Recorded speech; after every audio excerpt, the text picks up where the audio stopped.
Okay, folks, welcome back. A few new people coming in for the teaching, welcome. We're going to leave the screensaver up for a little bit because our poetic tour of the spectrum of consciousness is going to start with the image that you're seeing there. And from that, we'll go to a poem on this that's entitled "The Poetic Tour of the Spectrum of Consciousness." But let's look at the images first, from left to right. There's even though the consciousness itself has no boundaries, it's a fluid affair. Just like these imaginary boundaries we have in the Bollywood squares. They're just imaginary. Don't take them too seriously. We're one group here listening to this. Well, same way, there's no fixed boundaries, but we're going to sort of identify the kind of feel of a certain part of the spectrum. And on the left side, the scream image, if you could just look at that for a minute, you're probably familiar with it. It's one of the great images because um, Edvard Munch was talking about a state of consciousness there, and this is what I would call the reactive mind. We're going to explore three stages in this spectrum. Ken Wilber talks about 9 stages. Other people have, 6. It's all very fluid, but I'm going to just be very simple about it. Talk about sort of 3 parts of consciousness that we all know and that we slide in and out of. And the first stage is what I call reactive mind, and that's the image of the scream is probably the best. And we'll double back to that, but this is a little trailer, a little preview, and then we'll lose the screensaver and then go right to the poem that describes these things more in depth. Now, there's no real boundary, but all of a sudden you find yourself in receptive mind. So there's reactive mind, the scream. Receptive mind, I'm using the image of so it's an image of the Golden Gate Bridge with fog all around, and then the sun is peeking up. And if you know anything about fog, when the sun rises, the fog starts to disappear. There's more space and there's more peace in that picture. It's a different frame of mind. It's a different form of consciousness there. And then finally, I'm going to talk about the other end of consciousness from the reactive mind is the image of that is the Mona Lisa. And maybe it's why everybody travels for all around the world to see this picture. And this would be a representative of what I call the luminous heart. And there's something that draws people to this. Well, it's because it's actually our ground home of consciousness. It's where consciousness is heading, if we're lucky, to the luminous heart. So again, from left to right, the reactive mind, an image of it. And I wanted people to be able to see this who are accessing the teaching later. So we have the reactive mind is like the scream. And so keep that image in your mind as we just move. We'll drop the screensaver and move to words. And then the receptive mind, it's more like that central image of the Golden Gate Bridge and fog and the sun coming up, and the sun will burn away all the fog eventually. That's what diminishes fog. The sun doesn't get any brighter. Our vision becomes clearer, you see. It's not like it adds anything to the equation. It just clarifies things. And then there's the Mona Lisa, which is to me an image of the luminous heart, and we'll work with those 3 images. So this is going to be our trailer, a short view of how we move from reactive mind to receptive mind to luminous heart. It's very fluid. no boundary between them. Uh, and in a sitting, for instance, just to choose one thing, like a 20-minute sitting, you could be flowing back and forth through those states in every sitting. I do, and there's just a different quality, a different feeling for each. When you look at the Scream image and you look at Mona Lisa image, where would you rather be? The Scream is great art because it talks about a certain stage of consciousness that often you can get trapped in there. There's kind of fixated quality about that.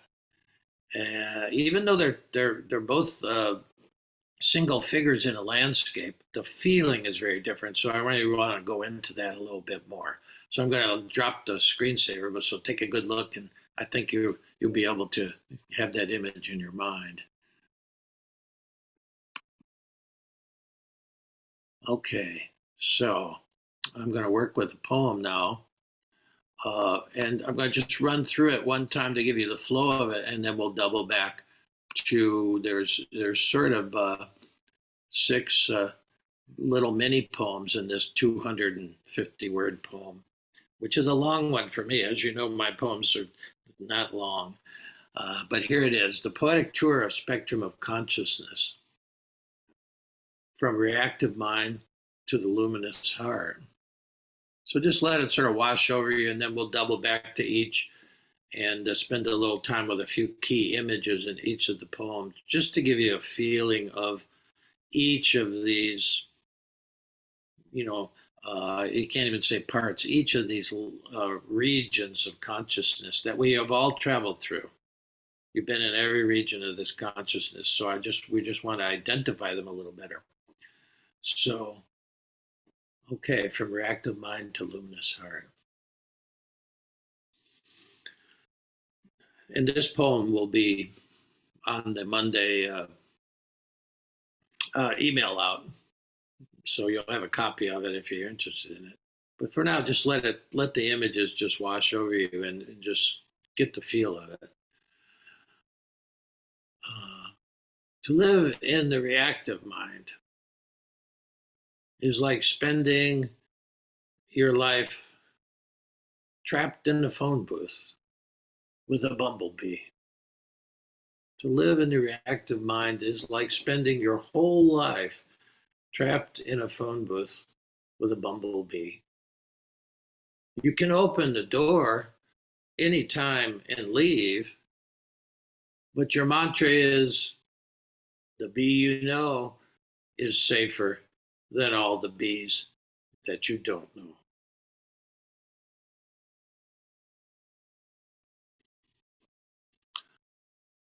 What stands between you and all the light, love, and the life of abundance that is your birthright? How do you find your way out of the Minotaur's maze? There's a thread you follow. Ishi called it being more curious than afraid.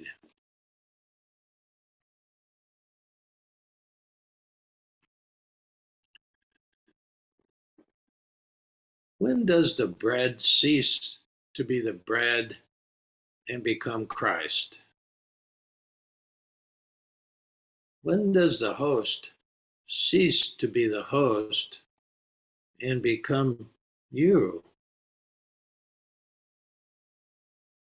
When do you cease to be you and become Christ? When you get the faintest hint of the great silence and it tastes like sunlight. When you get the faintest hint of the great silence and it tastes like sunlight. Some who follow Jesus call it transubstantiation.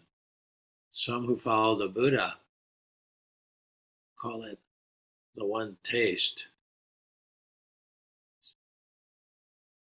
Tomato, tomato.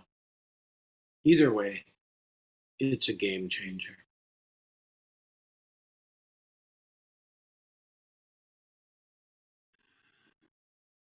The light will stream through many different windows, but in the heart's inner room, it returns to being just one light.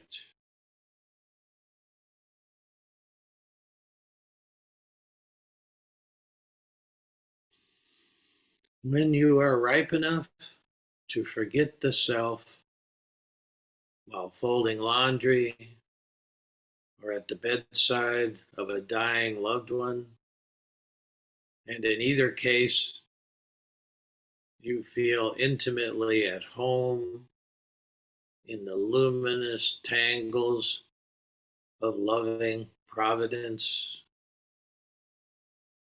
ask for no further blessing.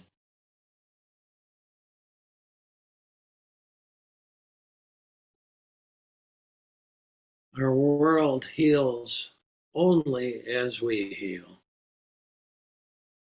We heal only as consciousness evolves. All right, well, let's double back because we had 6 little poems there describing these basic 3 parts of, they can't even call them parts, 3 sort of regions of landscapes of consciousness and what they're like. And so we're double back and just tease out a few things. To begin with, to live in the reactive mind is like spending your whole life trapped in a phone booth with a bumblebee.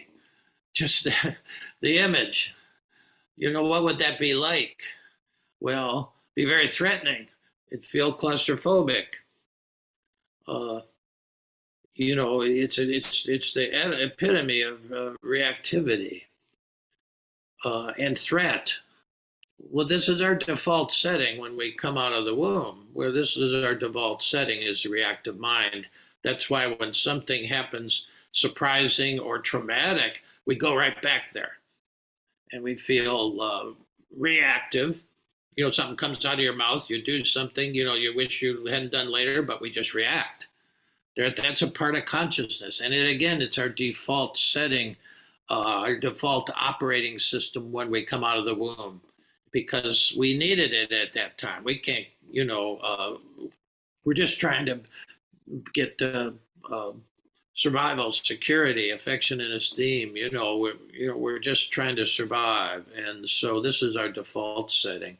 And it does feel. Imagine you got to reimagine when you came from this kind of really mellow, dimly lit kind of space in our mummy's tummy to going through this, squeezing down through this, you know, being compressed, and then out into this astrodome, bright lights, cool temperature, big beings running around. We started out feeling afraid and threatened and separate. That also comes along with this notice the scream guy. Even if you have a bigger picture of this, and Monk did several versions of the scream, but there's a couple people on the road with him, but he doesn't notice it. So this sense of separate self comes out, and it's just get the feeling of it's mostly a feeling of clenched, of frozen. Okay, that is a certain frame of mind that is our default setting and that you can go back to anytime. And there's a kind of, in this mind, there's a kind of ricocheting, bouncing back and forth between thought and thought, and eventually the thoughts start to knit themselves together into a story. It's a story about ourselves and what other people have told us about ourselves, or what we think they're thinking about us. That all goes into knitting together a kind of story which becomes our original identity in childhood. And it's fine, we all do it. And what we call the ego is in charge here. We had to have an ego, and we're going to always need an ego. The question it's functional to do that at that point, but to continue to do that, the ego is helpful. It can do many things, but an identity is not one of them. But it does have to form something, and so we do. I mean, I taught junior high for 20 years, and the kids who had not formed an identity for themselves by the time they got to junior high, it was very painful, very painful. Even though it's an identity that's got to go, still the ego does that. It's for survival. It's whatever. The kids who did not have an identity, and now we're dealing with kids who the identity that people think they are. They're having this whole thing with gender and saying, "Well, I've always felt like this," et cetera, et cetera. And so there's this confusion of identities, which happens. Okay, yeah. Uh, so. And you could open the door and leave this anytime, just like in meditation. You're all balled up and you're all tense and whatever, and you can take a breath and leave that the phone booth. If any of you younger people listening to this, if you don't know what a phone booth is, which is possible, maybe you watch Doctor Who or something. It's this little confined space where you used to put quarters and nickels and dimes in to make a call. No, I should have said that in the beginning. So to imagine it being this confined space that you can usually see out of, it's all windows, but there's a bumblebee in there. It's a very cluttered and confined space of the mind, and you can leave it any time in meditation and in your life by just taking a breath. The door is always open, but if you get stuck in this space, your mantra is, the bee is safer than the bees that you don't know. There's a whole lot of other bees out there, and so I only got one, so I'm going to stay here because this is as good as it gets. Well, not really. And so then the next the poem talks about it's a kind of intermediate poem. What stands between you and the life, the love, and the life of in the light that is your birthright. We're not meant to live in this phone booth with the bee. We're meant. Our birthright is light and love and a life of abundance. How do you find your way out of the Minotaur's maze? The Minotaur was a Greek sort of god, demigod, who was half bull, human on the top, and he created a maze and put out the word that there was gold in the middle of the maze and trying to lure children in to the maze. And for some reason, it was easier to get to the center and more confusing to get out. And so the kids would get to the center where the gold was, but they couldn't get out. And then the Minotaur would eat them. Great, it's like grim fairy tales, really. Not bedtime stories, but that's an image of how we get caught in the maze of the mind. We think the gold is there, but we can't get out. And of course, it's like Hansel and Gretel is modeled on this Greek myth. These kids realize that their friends keep going in and they don't get out, and so they go in there, but they unravel some yarn when they get there, and so they get the gold, and then they just follow the yarn back out. And so there's a way out.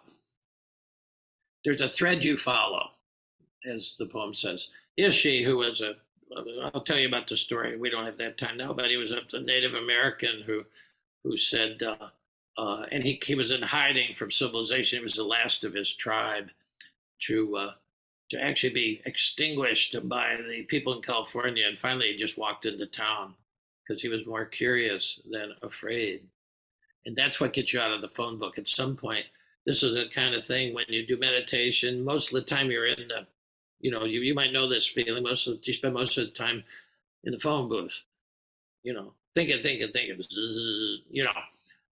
but then you start getting curious about life outside the phone book. You get more curious than afraid of those other bees maybe out there. They're imaginary bees, but the fear is real. So becoming more curious than afraid. That's a kind of bridge. Curiosity. Curiosity didn't kill the cat. Curiosity made the Buddha. And then this third poem starts to get you into the receptive mind. As a Catholic, you go up and receive communion. What does that mean? And so this says, when does the bread cease to be the bread and become Christ? when does the host, the little tasteless wafer that we would get, uh, when does the host cease to be the host and become you? When do you cease to be you and become Christ? So we're talking about this movement, this transformation. And when do any of those things happen? Well, when you get the faintest hint of the great silence and it tastes like sunlight. The only way to say it, when you get when you start to get a hint of a great silence and it kind of tastes like the sunlight. Now people will follow Jesus, they talk about the transubstantiation, the changing of substance. Uh, and the Buddha way, guys, the guys who study the Buddha way, which I like this word, it's a lot simpler. It just said you start to get the one taste, the taste of, and it tastes like sunlight. In other words, you start to get a taste of something bigger. And then I just say tomato, tomato. Either way, it's a game changer when you start to get that taste. It may take a while in meditation and contemplation before you get that taste of sunlight. And then when you think of our life on this planet, nothing lives without sunlight. When the meteor hit millions of years ago and threw up not only floods and fire, but dust into the atmosphere that they say blocked the sun for 10 years. Well, almost everything died except for little burrowing things, and little burrowing mammals were the only mammals who survived dinosaurs. If they didn't get killed immediately, the vegetation did that they lived on. And so everything dies without the sun, the obscuring nature of the sun. The sun was still there, but we couldn't access it, and things die. So these are important images. But when you start to get the little hint, the sun breaks through a little hint of that, and it happens in the silence. It will not happen in the media world. That's clutter again. So you keep doing this thing where you're caught up in the clutter of thought and storylines and whatever. No, that's never going to go anywhere. It doesn't mean you have to have a calm mind. It just means that you just keep bringing yourself back. Okay. And when you get a hint of the great silence, tastes like sunlight, that's a game changer. In a way, you can never go back into the phone booth unconsciously. You'll end up in the phone booth with the bee, but you'll know it. And you can just open the door with a breath, you see. That's a big difference. That's a world of difference. And then here's a bridge to the luminous mind. The light will stream through many different windows. But in the heart's inner room, it returns to being just one light. We've been in loose leaf hollow, light streaming through 8-10 windows here, but it's just one light, you see. There's like 25 or 26 windows opened up here. Your light was all streaming from these separate windows, but just one light. So you start to get to this unitive feeling in the luminous heart. And then here's a description of what it's like, I think, just in short. When you are ripe enough to forget the self, that's the beginning of it. I started sitting with Suzuki Roshi, he was a Soto Zen practitioner, and the guy who started his line of meditation of Soto Zen was Dogen, who was a Japanese master. And here's his lines, and you notice how it breaks into three, because three is somehow, it's a sacred way to look at reality. And he says, to study the Buddha way is to study the self.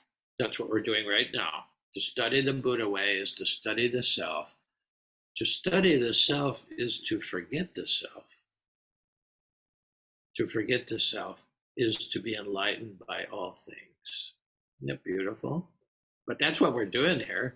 We're studying the self, consciousness itself. So to follow the Buddha way is to study the self. To study the self is to forget the self. To forget the self is to be enlightened by all things. Okay, so when you're ripe enough to forget the self, and it's a question of ripeness, it's a key word there. You can't just decide I'm going to live in the luminous heart all the time because, just that decision and trying to is not how it works. The time you spend dropping into it over and over again, because that's what when we're dropping out of the mind, we're dropping into the open space, and then we're dropping ultimately into the ground of consciousness itself, which is the luminous heart. It's one way to put it. And even if maybe you just touched a little of it, and then all of a sudden you're bouncing back. We all have those kinds of periods of contemplation, 20 minutes, where it's a lot of up and down. It's all right. After a while, the exposure to this light, even little hints of it, start to ripen you. It's about ripeness. Shakespeare said, ripeness is all. And so we ripen. It's not about trying anything. It's about just dropping down and sunbathing, even if for a millisecond, and then back up. And when you're ripe enough to forget the self while you're folding laundry or at the bedside of a dying loved one, in either case, you feel intimately at home. And so you start to feel at home no matter where your consciousness is. It's that feeling of home. That's what Mona Lisa projects to people. That's why everybody thinks there's some secret there. Well, there is a secret and there isn't a secret. That's why she has this faint smile. She's at home in her own body. She's at home in the world. She's at home in the clutter, and she's at home in the space. And if you really look at a good print of Mona Lisa, there's all this flowing stuff. Your life becomes a flow, and there's a little sun breaking through the fog. And take a good look at it. There's a little sun breaking through the fog in the back. Okay, to feel intimately at home.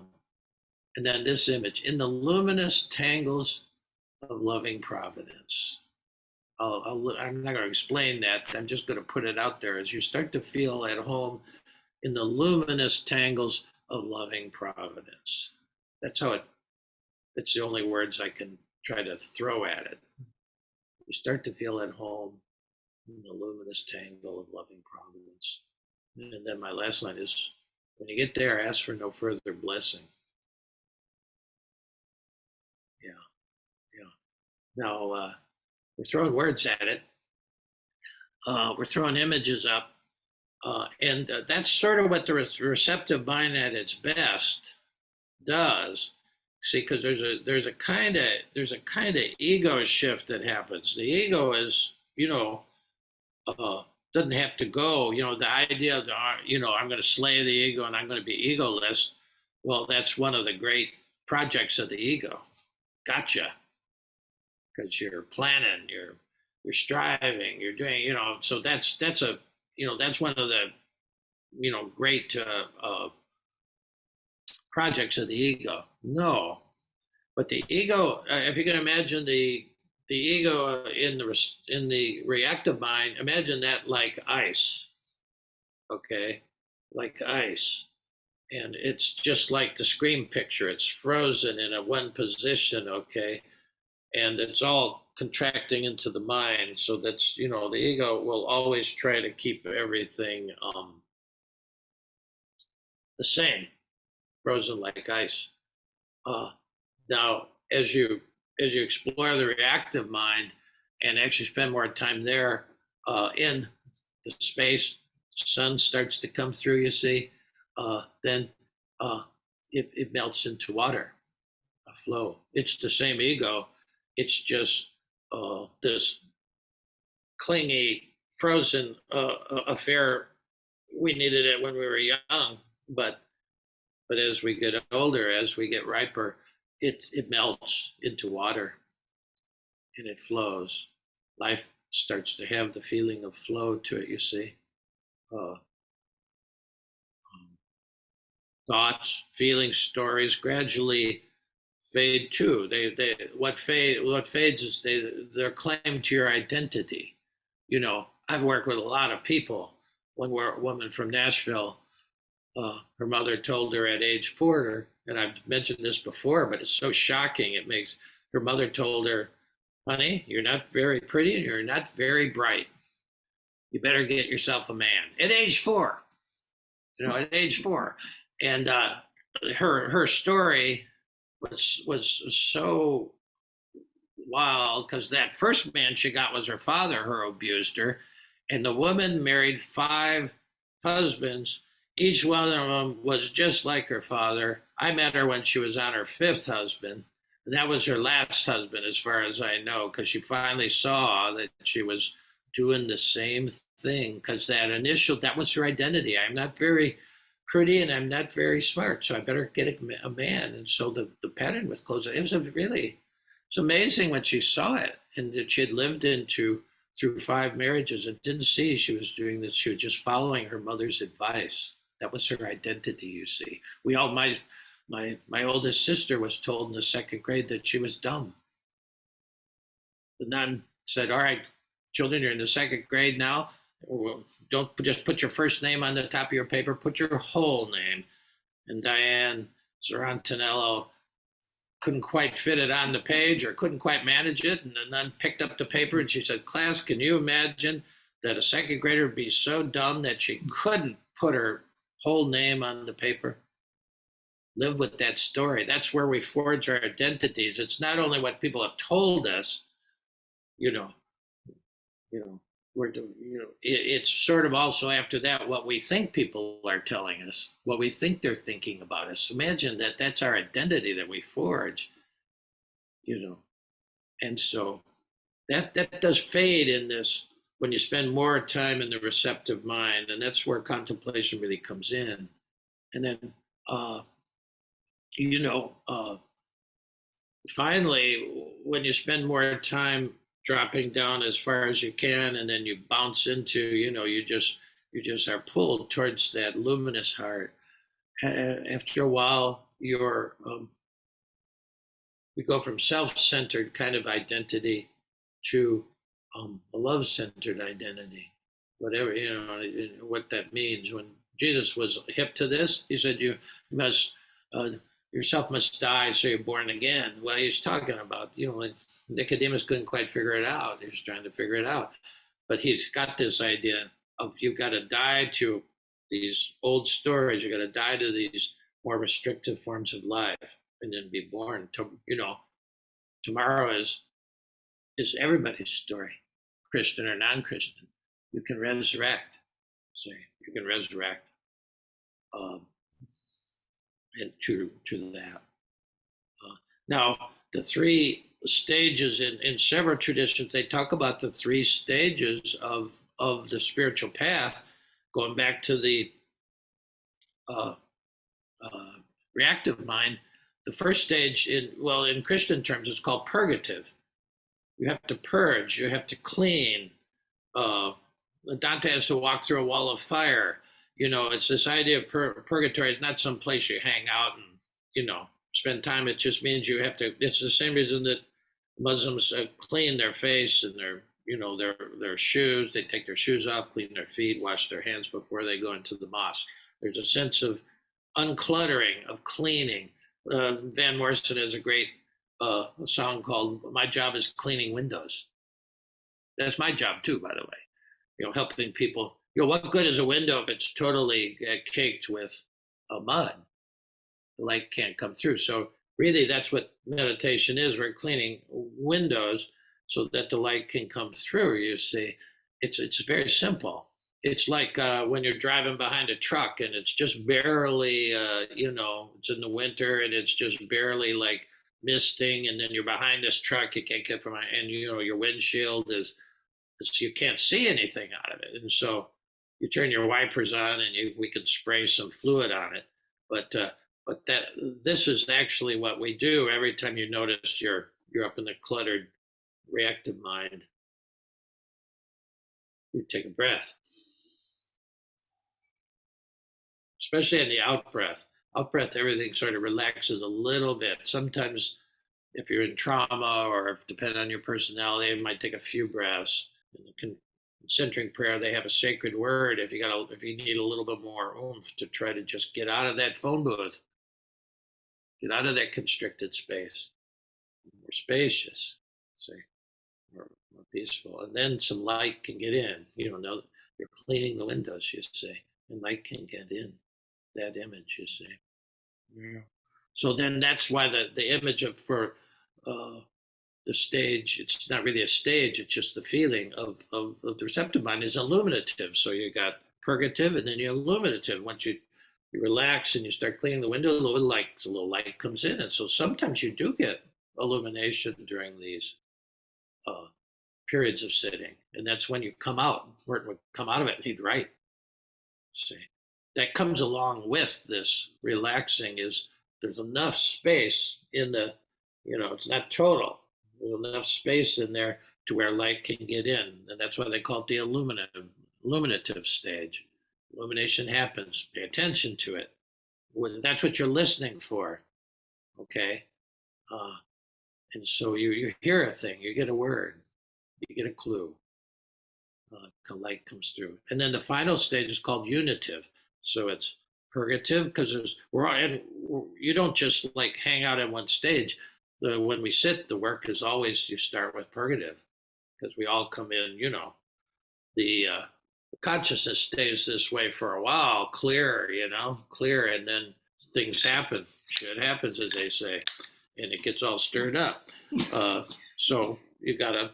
Then that's purgative. You just all right, drop down, drop out of that clutter.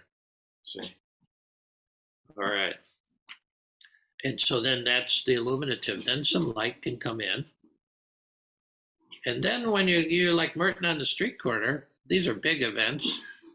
It might not be so grand, but that was a unitive experience. He felt like I can't be separate from all these people. It was a total, for a moment, how many moments in time it was a total dissolution of his sense of separate self. And the brilliance of Merton, because that kind of thing. Who knows how many seconds it lasted, minutes or whatever, but it does fade.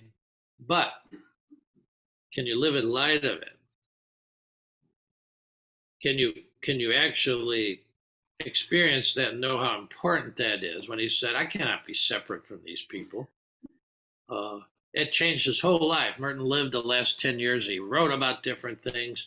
His best writing, really, he was writing about the unitive state and the fact that, just dive back for a minute to any problem on the planet that you want. I was talking to somebody about why these Tennessee representatives would be so blatantly racist to knock out these two young black guys. If you haven't checked this out, if you don't know, but I think most everybody knows about it. Even Vivian in France knew about it. So why would they do that? Well, self-centeredness. That's the root of our problems. People who, and I consider it a kind of mental illness when I'm in it, but people who are in that state, most of the time, they really value power and profit and possessions and prestige more than people, more than the planet, even more than this presence that sustains us all. Yeah, it's a kind of mental illness. It's a kind of phone booth mentality, you see, and it's very small, and it's destructive as hell, as you can see what we're doing to the planet. Yeah. So I want to end with and this will be on the lower page. This poem that I wrote one time. It's called "In Light of Merton." Merton's a guy who wrote about, and when you read Merton's journals, he's going through these realms of consciousness, but more and more he tended to be able to really say what it's like, and he became that person. He became a very ripe person. So this is called "In Light of Merton." So just let it in. It's what I learned from Merton, some of his images, but it'll give you an idea of the whole path here as we end and go into the break.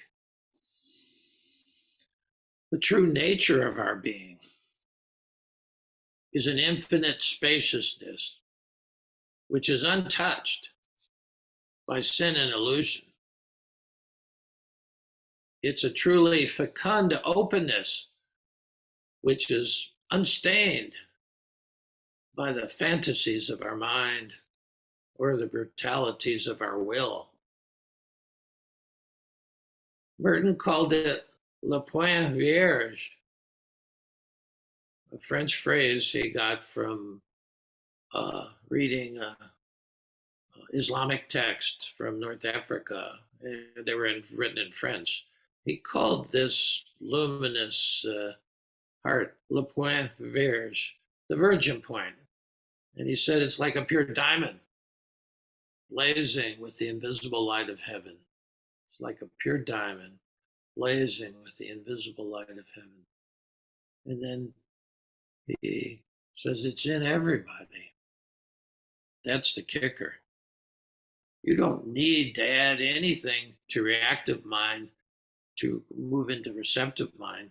It's not an addition, it's not an additive process, this spiritual journey. It's actually a vacating process. It's when you let go. And less is more in the contemplative way. So you don't add anything to go into the realms of the receptive mind where reason can flex its muscles. When you have a really a functional ego, reason and imagination, all these things, the good parts of the mind can bear fruit. Somebody invented Zoom. Here we are. Amen. Or penicillin.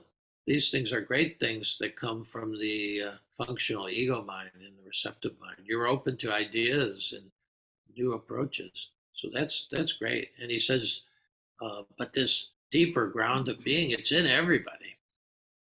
If we could only unveil it, get the key here, the key image, if we could only unveil it and live in light of it, we would radiate a love that would make all the darkness and all the cruelty vanish forever. We practice to unveil it and to learn how to live in light of it. I mean, it's an incredible claim, but it's what I base my life on. He said, first of all, this ground of being, this luminous heart, he said it's like a pure diamond, untouched by all the madness in the world, untouched by even all the traumatic things that happen to us in a life. Don't touch it. It's untouched. It's blazing with the invisible light of heaven. It's in everybody. Know that. And if we could only unveil it, and Jesus's image is, why do you keep your light under a bushel basket or in a phone booth? Well, that be, he says, if we can only unveil it and live in light of it, that's the key. That's what Merton did. That's why it's so great. People have this kind of experience, but can they live accordingly? Can they live in light of it? We would radiate a love that would make all the darkness and all the cruelty vanish forever. And that's why I ended the poem with saying, our world will only heal as we heal. So, it's up to us to start the healing right here. And we will only heal as our consciousness evolves, that this is intimately connected. This evolution is slow, and that it takes a lifetime. It might take several lifetimes, but we got that because this pure diamond of awareness of this ground of being, it doesn't die when this body dies. None of the traditions think that. They all talk about it different. And so why are we practicing? We're practicing to keep unveiling it, and to learn how to live in light of it. That's the big thing, how to live a life based on love. In Merton's last talk, the day he died, he sums it up at the end. He says, the whole purpose of life is to live by love. And, that's a great thing. So that's plenty for now. Let's take a break write, if you want to write a little bit about what you heard that you resonated with, that's cool. And then we'll be back in 15 minutes uh, to be able to sit more deeply with it and just let things continue to resonate. Thanks for listening.